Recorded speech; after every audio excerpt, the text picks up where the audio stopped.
25 before the hour. This hour is being sponsored by Art in Winnipeg, Canada, who writes, hi, Mike, Kathy, Molly, the Malloy chat room, and all the great personalities who make up the show, and especially hi to Mary, the Iowa lady who sits by the road calling for the end to war. As a retired Canadian military vet of 25 years service, I have always felt very grateful to you. Thank you for showing who it is who really supports the troops. Wonderful and noble people of goodwill with hearts of gold like yours. That's addressed to Mary in Iowa. And then he adds, I agree with what many have said before. Mike Malloy must survive. So buy a podcast if you can. Sponsor an hour. Purchase some podcasts for podcast trivia. Do whatever it takes. Mike Malloy must survive. That would make a great bumper sticker, Kathy. Keeping it lit in Winnipeg, Art. Thank you, Art. And also from Chelik Kailar, who writes, thank you, Mike Malloy. We love your audience. We are picking up new viewers who thanked us for advertising on your show. He's talking about the movie that you can see at online free, the 99percentmovie.com. It's all written out except 99. That's the numeral, the 99percentmovie.com. And Shelley concludes this. Our line producer sent this email to our cast and crew that I wanted to share with you. Greetings, esteemed cast and crew. Yes, it's true. 99% is on the internet and it's going to go viral. I just watched it again and it's an inspired film, one that will encourage our friends and family to get out the vote. Please forward the link, the 99percentmovie.com, to your friends and family and remind them that it's a privilege to be able to vote. It's a gift we cannot waste. It's a gift and we cannot waste this most important opportunity. Tell them to watch the 99% movie as well. Our good work needs to be shared. You all totally got the job done. You can watch this free, the 99percentmovie.com by Chelik Kailar. It stars Carl Lumbly and features Professor Noam Chomsky in his first narrative film. So check it out, okay? The 99percentmovie.com. Thanks to Chelik and to Winnipeg Art. We appreciate your sponsorship very much. University of Wyoming, art installation there, put there by British artist Chris Drury. 36-foot diameter sculpture. Dead wood, lumps of coal, intended to show the link between global warming and the pine beetle infestation that has torn through the forests in the Rockies.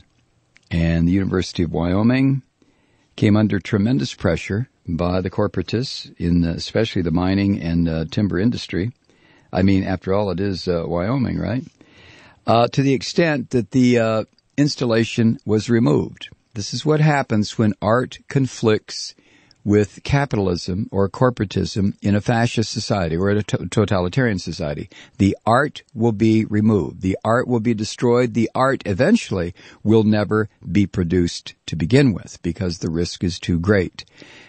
If you want examples of how governments smash the artist, China, Cambodia, Russia, the Soviet Union, in fact, Germany, any country that has, Spain, any country that has ever experienced a form of totalitarian governance will be a country in which art was destroyed. And the artist was destroyed. In so many cases, artists were exiled or sent to prison or, in extreme cases, murdered.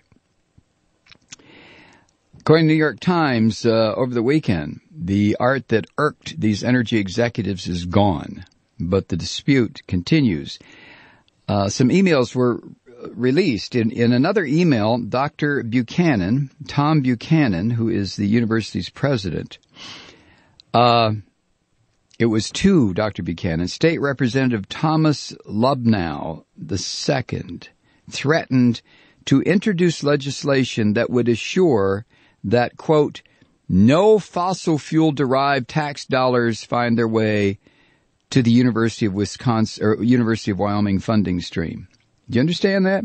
This guy was going to make sure that a law was passed to deny the University of Wyoming its state-constituted share of tax money because of this art installation. Do you understand that? Do you understand that? Now, Lubnau eventually, or ultimately, tried to back away from that idea that he actually sent the email. He said, "Oh no, that's not. I wasn't really serious. I never called for the sculpture to be removed. I've never commented publicly on the artist or the merit of the art. I've always maintained that tensions in ideas make us stronger." You see, this is what a fascist always says. When he's caught, and fascism hasn't totally taken over yet. This is what Romney says. This is what Ryan says. This is what all these Republican House and Senate candidates say when they talk about, women can go to goddamn hell. Raped, impregnated, that's God's gift to you, bitch! Right? Of course, they leave off the bitch. That part echoes in their heads. So art also, not only does it come under attack, art in the sense of what it is supposed to be is utterly and absolutely destroyed under a totalitarian regime. It is annihilated. It is not allowed to exist.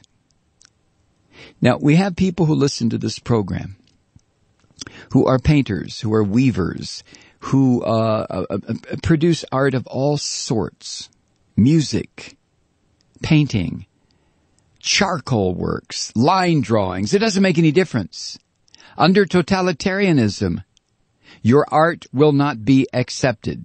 It will not even, it'll not be exhibited, but the artist will be convinced that what he is producing is counter-revolutionary and therefore has to be stopped.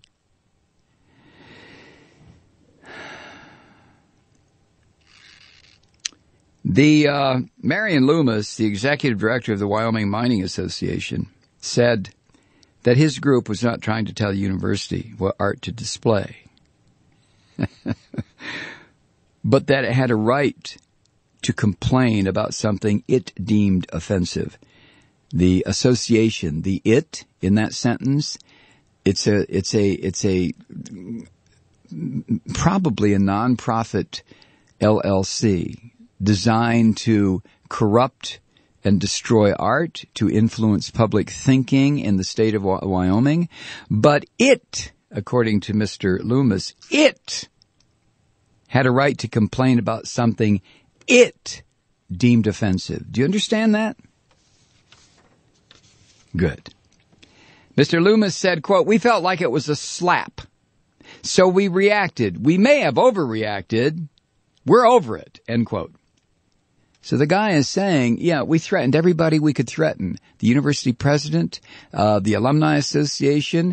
We threatened the university with denying them constitutionally mandated tax money that comes from the state of Wyoming. It is collected from the timber and mining industries that are slowly destroying everything in the whole goddamn country, not just Wyoming. But no, we never intended anything to be taken as a threat. Oh my goodness, we may have overreacted, he said. So the industry, through its pimp, is trying to say, look, we're over it. We're finished. It's not finished for the university. Emails show, according to the New York Times, that one university official told an alumnus that the sculpture was removed early from its place on an expanse of grass because of water damage. Oh, yeah, well, an irrigation line broke, so we had to remove it because of water damage. Had nothing to do with the threats from the capitalists who are destroying Wyoming. No. An editorial last Monday, a week ago, in the Casper, Wyoming Star-Tribune criticized the university for misleading the public over the reason the artwork was taken down, saying that it was a result of water damage was a lie. But in fascism, under fascism, telling the truth is a reactionary idea. It is unacceptable. You have to lie. That's what Romney and Ryan and every single Republican seeking office right now is doing. They're setting us all up to accept the lies. The Etch-a-Sketch idea. It is what I say it is today until I turn the damn thing over and shake it tomorrow, and then it becomes different.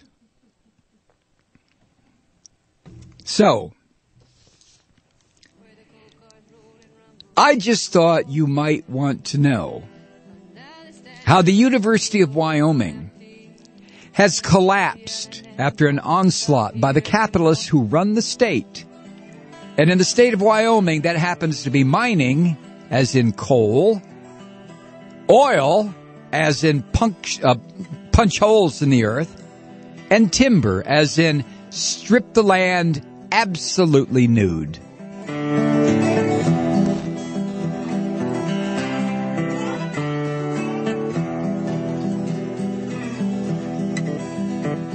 Never thought I'd live to learn to love the cold ice. Never thought I'd pray to hear those temples roar.